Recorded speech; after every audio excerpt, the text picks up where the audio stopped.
joy. Early morning, spring sunshine, and the garden. Just waiting for the world to wake up around. Very peaceful and so beautiful. And the signs of growth, life all around. The perennials are growing in the bed in front of me. And I'm so looking forward to what we can create this year and how beautiful it's going to look. In this show, I'm going to be planting a new rhododendron just in front of me here. I'm going to be putting a new bird table in the front garden to replace the bird feeder, which is getting rather worn out and tatty. So we're going to give the birds a nice new feeding station. I'm going to be planting some more vegetable seeds, and as a special answer to a request, I'm going to be just repairing a couple of patches in the grass and showing you how I get my successful results. Now, I did visit this a couple of years ago, but my memory being what it is now, I can't remember which episode it was in, so I'm going to do that again in this show as well. There's lots of other little bits and pieces, and so I do hope that you're going to enjoy today's little broadcast. So here we go with a year gardening for April 2022.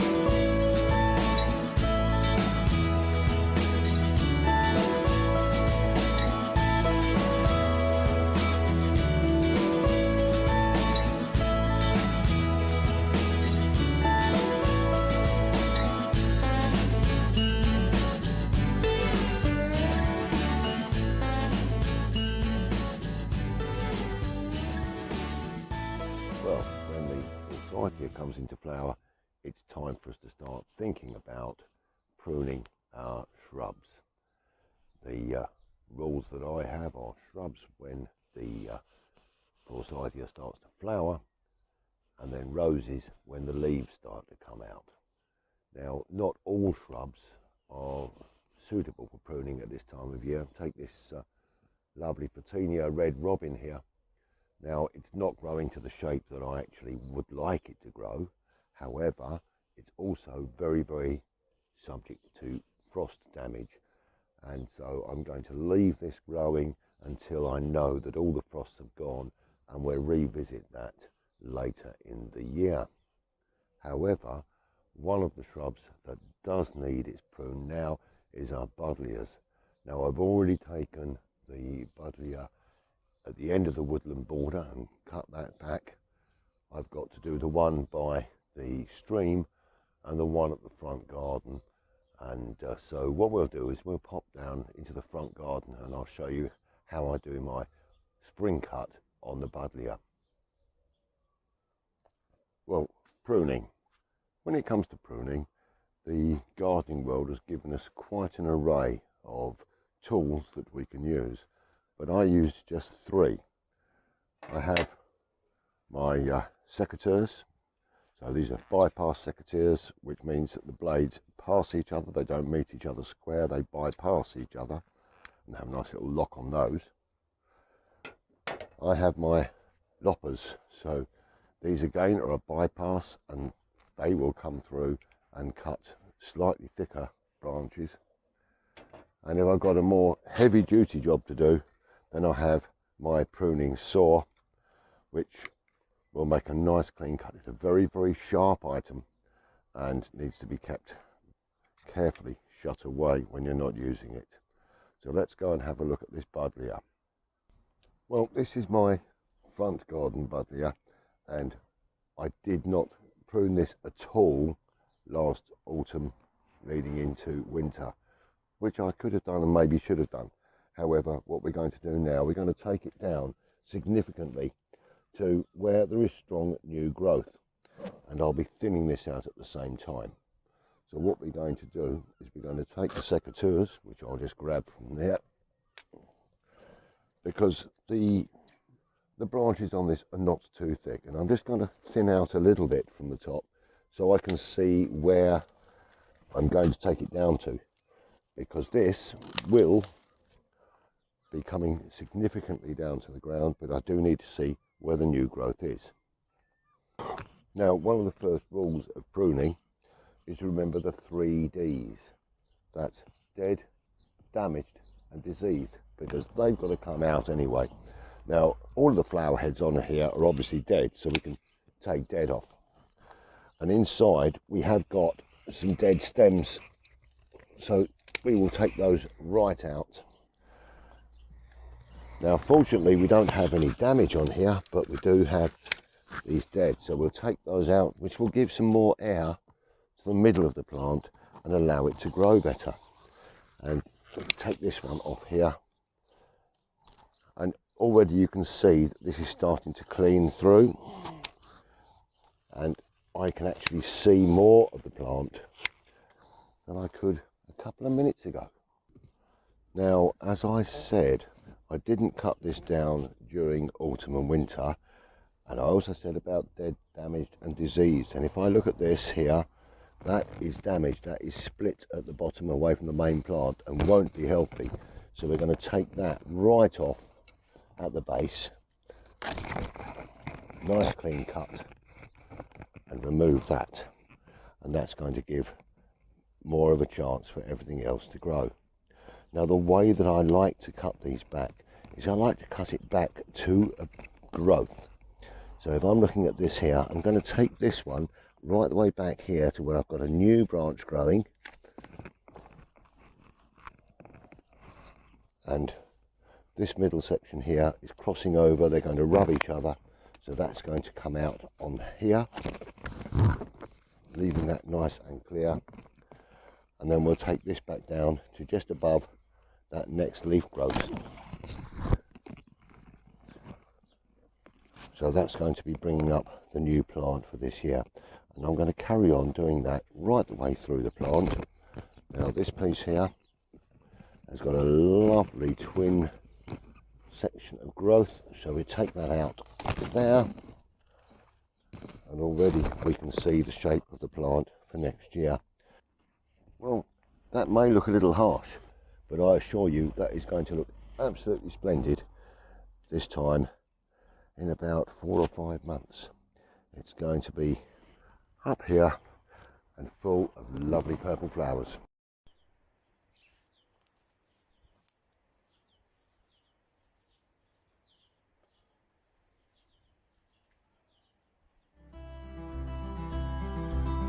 Well, it's time to just do a little bit of tidying in the fruit border, but before I do that, I'm just going to pick some of this rather nice rhubarb. Look at this, absolutely beautiful, and that's going to go onto our plate this afternoon. Nice bit of rhubarb tart with a bit of custard. Look at that, that's just going to, oh, lovely. And this is going to keep cropping throughout the year. We're going to keep picking some lovely rhubarb this year. And that's enough for us two for today. The main reason for coming over here, though, is these are our late fruiting raspberry canes. And they're a little bit on the tall side, spindly and horrible. And everything's going to grow on its new stems this year. So we'll take this right down.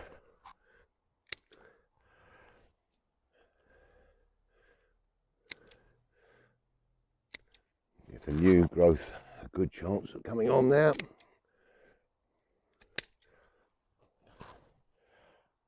So we get plenty of fruit this year. Had a lovely amount of fruit last year, and I'm hoping that we get the same this year.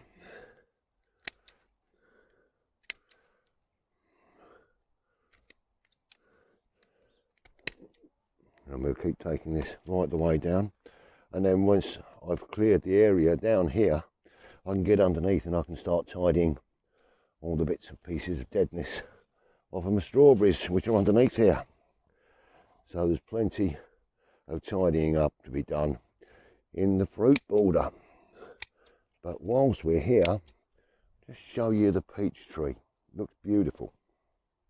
Well, you'll probably remember last year how I shaped and trained this, and I've got a little bit more still to do on here.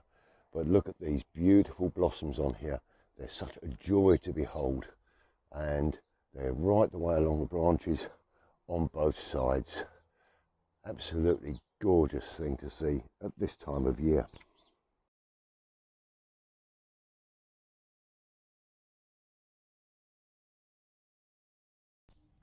Over winter, the summer house roof started to leak. So as I was extending the pergola on the front, I decided to refelt the roof completely. Now I've completed that task, and now we have a waterproof summer house. But also during the storms, the roof was damaged on the garden shed. And so now I'm going to start to refelt that one. Well, here I am, and it's shed roof time. I've removed the side covering, leaving this one on the front, and I'm going to felt over the edge of that. And I'm going to felt right the way down onto the shed, fix it, and then recover it with some new edging. On the top here, I've got my hammer, my nails, my felt adhesive, and I've cut the first piece of felt, so that's all ready to go. I've got my knife for my trimming, and I've got my gloves to protect my hands from the bitumen adhesive. So we're all ready to get up the top and put the felt on. Well, welcome to the roof. Now, I've never had any training or anything in doing this sort of thing, but I'm just using what I think is a little bit of common sense on this one. And so the first thing that I'm going to be doing is I'm going to start putting some felt adhesive down the side where the first layer of felt is going to fall. Well, having measured the roofing felt, I know how far that is going to come, and so all I'm doing is I'm just going to paint this black bitumen adhesive down the edge, covering up the fixing nails, so hopefully that will give that an added waterproof seal as well to the underside of this roof. And then once I've got this on here, I'm going to firstly then just fix the first section of felt. And I'm going to have quite a big overlap on this, because I want it to be as waterproof as possible, protect my tools and that inside. And that's down that side down. I'm just going to run a little bit just along the corner at the bottom here. Give it that added protection there. Might make that a little bit deeper into the roof here. So we're going to come in about 6 inches.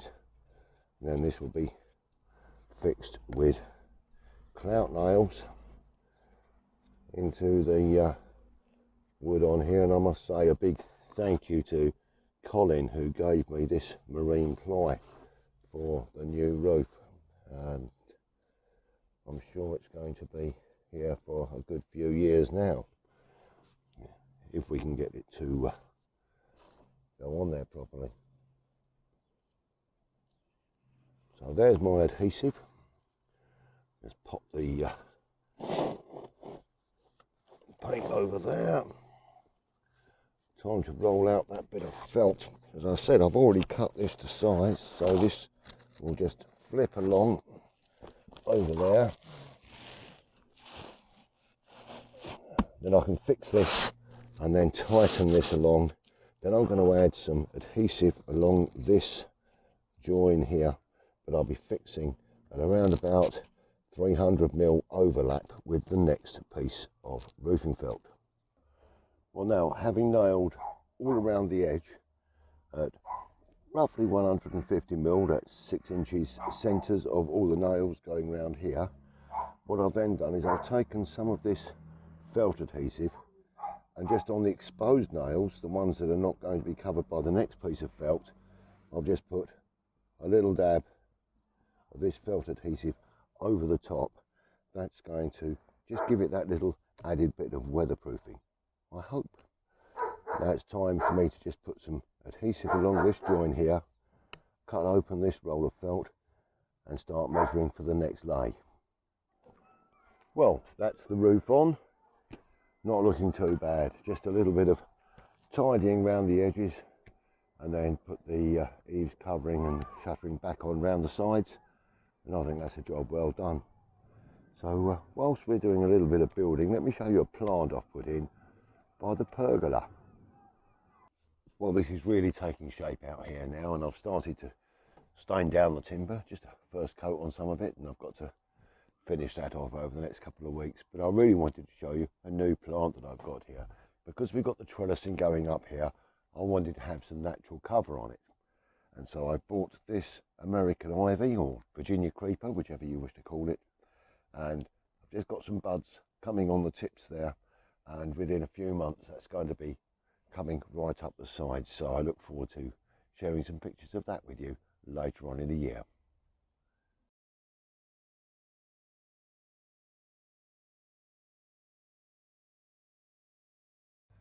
This poor old bird feeder has had its day. A little bit old, a little bit tired, going a bit rusty, and I think my little feathered friends deserve something better.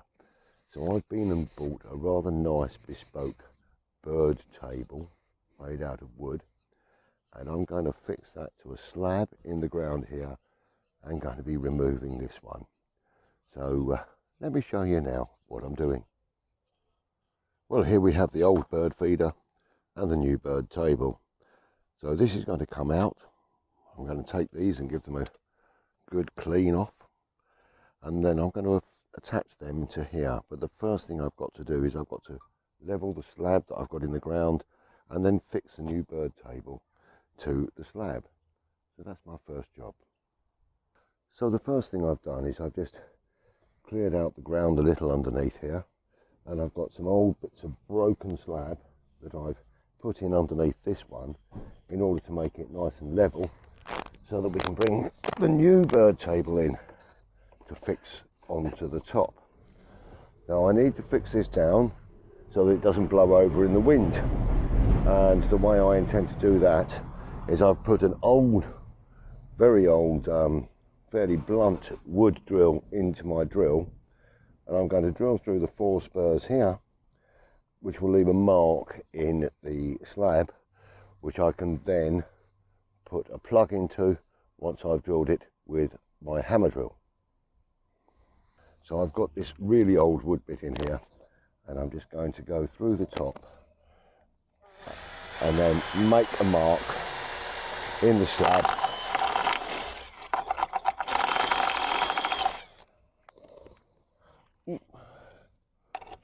So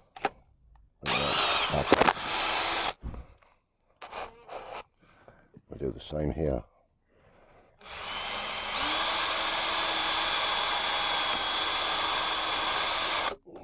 Same on this one.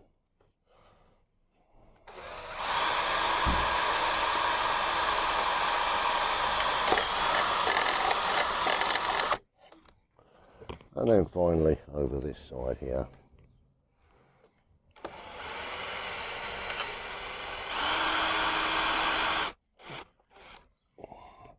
Now I'll take this off, and we've got 4 marks on the slab. So I can take out this completely defunct drill bit, but it actually worked through the wood quite well. Switch this over onto hammer, and then we can start to drill into the slab.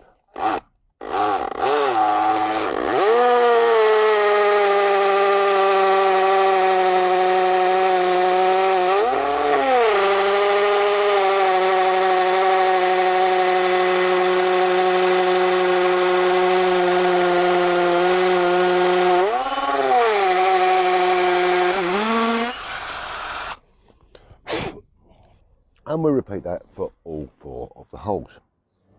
Well, now the holes are all drilled, I've got the screws located, and all I've now got to do is just tighten these up, and this will be fitted firmly and securely. So I think we'll have a look at it once it's all done.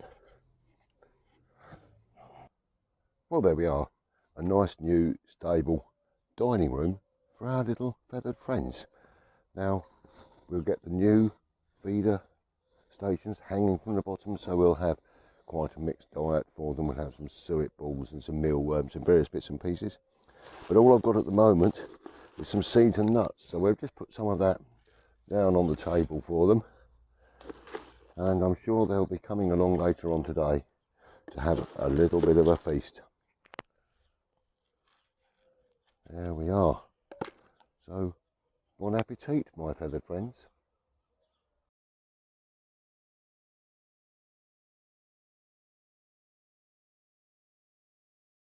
Well, now it's time to plant my new rhododendron in this extension to the woodland border. I've got this beautiful plant here, which is called, let me get it right, Marie 40, which has a beautiful red flower, and that is going to go into a hole that I've already dug. But I've been waiting to go and pick up some of this here. This is very important when you're planting anything like camellias, rhododendrons, azaleas, because they like an acid soil. My soil here is fairly neutral, slightly acid but fairly neutral. So I've got some ericaceous compost to put into the hole so that the plant gets a really, really good start. And I also tend to use this as a mulch around my existing acid-loving plants as well. So let's get on and put the new plant in the hole. Now, whenever I'm planting a new plant, I like to prepare the area, and I also like to make sure that the pot fits in nicely. Now, I'm going to be putting some compost in underneath this as well, which will raise this up a couple of inches, because you don't really want the top of the plant to be below the surface of the soil. That could only serve to get a lot of moisture in there, which we don't want, which could actually rot the plant down. So I'm just going to open up my compost and get my thumb in there, open the bag, and we'll get a fair old lump of that in the bottom here.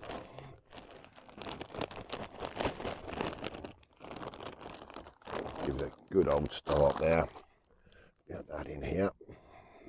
Very nice. Oh, I love the smell of compost.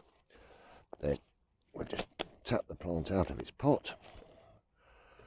We're just going to open that up just a little bit here. A lot of root. And then we just check that for height, and that's pretty good. Pretty good. Let's work out a nice aspect when I'm sitting down, which angle I'm going to see that plant. I think that's going to be lovely. So we're now going to moor this in just around the side. Work that in around here.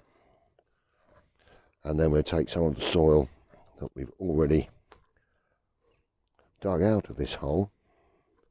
Just fine that down a little bit. Bring that back in around the edge. In fact, I might actually use the spade to do that.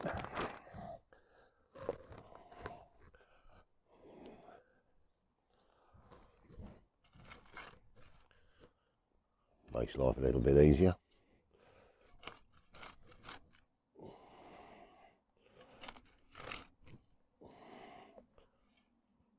And then all I'm going to do, just around the edge here, I'm just going to heel that down, just to compress it. I don't want to cause any compression to any of the root. Now we'll just run that in over the top here. Then the next thing I'm going to do is I'm going to add some water. And we'll just give that a really good drink down here. At this stage you cannot water it too much. Give it a really, really good drink.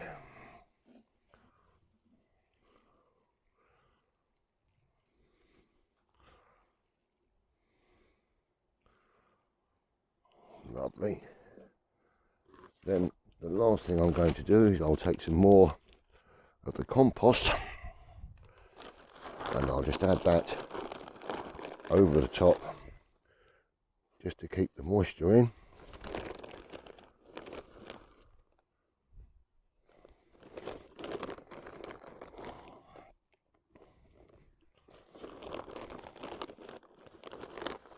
And there we go, more around that side there.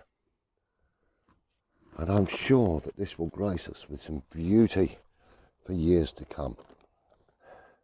Now I've decided in this bottom border where I have my roses to put one feature tree.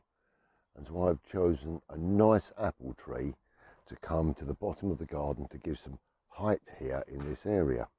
Now I've got this bare root and I've got it in a bucket of water. So now I'm going to plant that into this hole that I've already prepared. Well, as you can see, my hole is dug and prepared, and I have this lovely tree here, and that's been soaking, and the roots have taken on lots of moisture, and that's ready to go. Now I've already decided on the aspects that I want the tree, because I've had a look at it and I think face on, that is the perfect angle. So turning it round, I will place it there. Now this again is a grafted stock tree, and so I want to make sure that the top of the graft here is above the ground. So just holding it there, that's going to be perfect. So I'm going to just pop some of this soil down here just to hold the plant in place.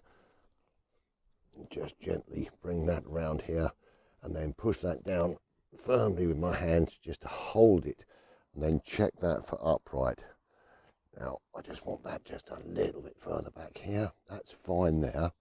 So now what I'm going to do is I'm going to put a little bit more compost in before bringing the soil in around the top. Now, differently to when I'm planting a shrub, I want the surface to be slightly lower to feed moisture in here, so it retains moisture when it comes in. So when I'm planting the shrub, I plant it a little bit higher, but I want this one just to have a little well to encourage moisture to stay in the hole, to encourage the tree to grow. So let's just grab a little compost and pop that inside the hole. I'm just going to use a couple of handfuls in here, nicely around that root.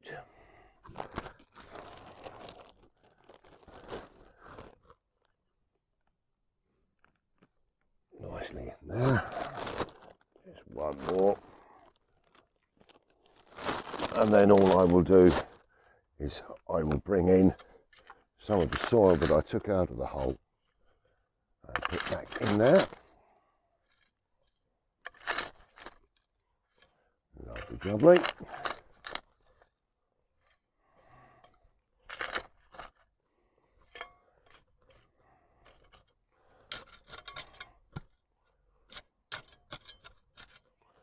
And then we'll just bring that down there. I want to ensure that we've got all of the root nicely covered here, and I'm quite happy with that. So then all I'm going to do now is again give this a very good drink. Let the water soak down into the hole, and then once I've done that, I'll just put a little more compost around the top as a mulch, just to keep the moisture in the ground. And in a week or so's time we will see the new shoots of life on this lovely golden delicious apple tree. It has a maximum height of around about 3 meters, so it'll be perfect for this section of the garden. Give a nice height and a little contrast. And that's a little nod to my granddad, because in his garden they had a lovely apple tree down the bottom of the garden, and as I said, I took a lot of inspiration from my granddad's garden. And when my brother came round, the best compliment that he paid me was that my garden looked like the granddad's garden, and there couldn't be a greater compliment than that. It made me very, very happy. So there we go. That's going to hold the moisture in the ground there, and because that's just compost, any moisture is going to soak through and it's going to sit into that table and feed the new apple tree. Wow, this is coming together nicely.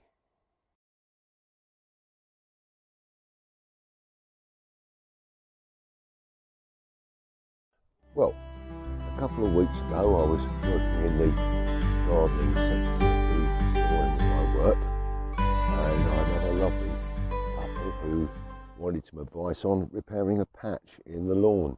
So I'm going to go through that again with you now. The first thing though, I've got a rather nasty perennial weed here, and I'm just going to dig down and remove that so that it doesn't give me any grief later in the year. I'll just take my trowel down, make a little plug, and that should just pop out of the ground. And there's the bottom of the roots, so we've got that out. And then I'll just clear those leaves and then pop a little bit of compost in there and fill that up. Now the first thing that I'm going to do to repair this section is actually to break the surface. So I'll grab my rake while staying down here, and all I need to do is just to give that surface a little bit of a lift, so that we're not going to be raising the ground level, just making that nice and receptive to the seed mixture that I'm going to put down on there. Another little weed there, we get rid of that one, and we'll bring that across. Because the ground has been exposed, and I think this was due to a plastic bag or something that blew into the garden during the storms and I didn't notice, and it sat here and just covered the ground. So that's just lifted the surface of that a little bit. Now these bits of grass, they will actually grow again.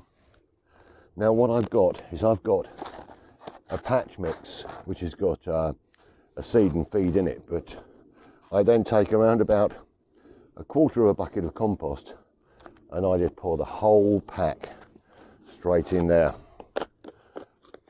I've got a couple of patches to do, and this should be enough to do both of those patches. So it's got a fertiliser and it's got seed, and now it's actually got compost, and we just give that a really good mix inside here. Get that so that we've got a nice spread of the seed throughout our compost mixture. That looks lovely to me. And then what we have is a mixture of seed, compost and fertiliser all spread out.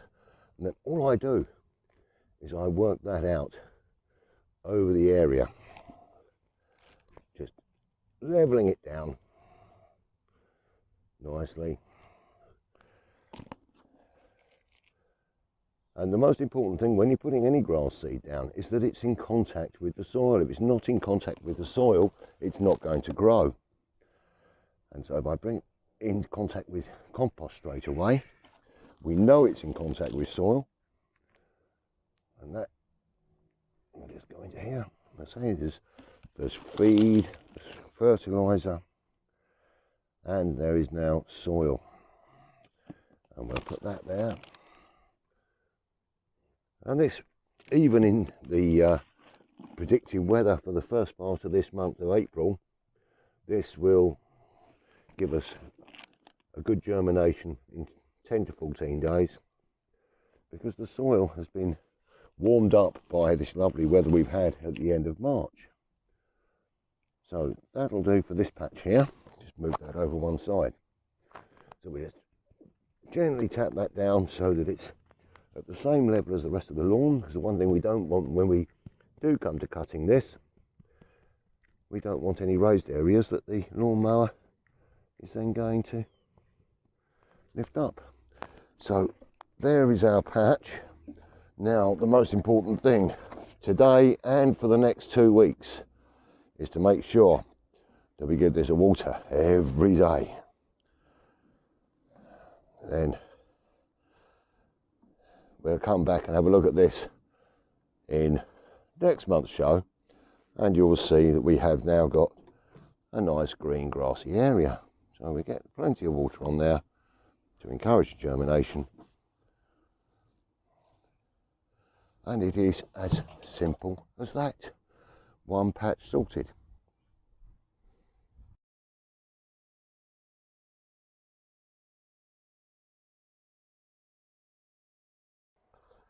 Well, that brings me to the end of our April show.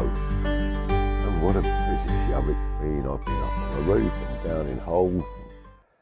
It's been fun. It's been great fun, and thank you very much for joining me. The garden is starting to come to life at last, and it's so wonderful to see the lovely flowers coming out. I've got my tulips in the pot here coming through, and the joy of the garden is starting to come back. Now, I've been showing you what I do, but I'd like to know what you've been doing. You've got any pictures of anything that you're doing, or maybe a small video, please pop them in an email to me and we'll share them with our viewers next time round. Now, I've got a lot of things planned and a lot of things I meant to do in today's show, but today's show has run a little longer than I would normally plan, so I haven't even been to the greenhouse to show you my veggies and my summer plants that I'm growing in there, but we will get round to that in the May show.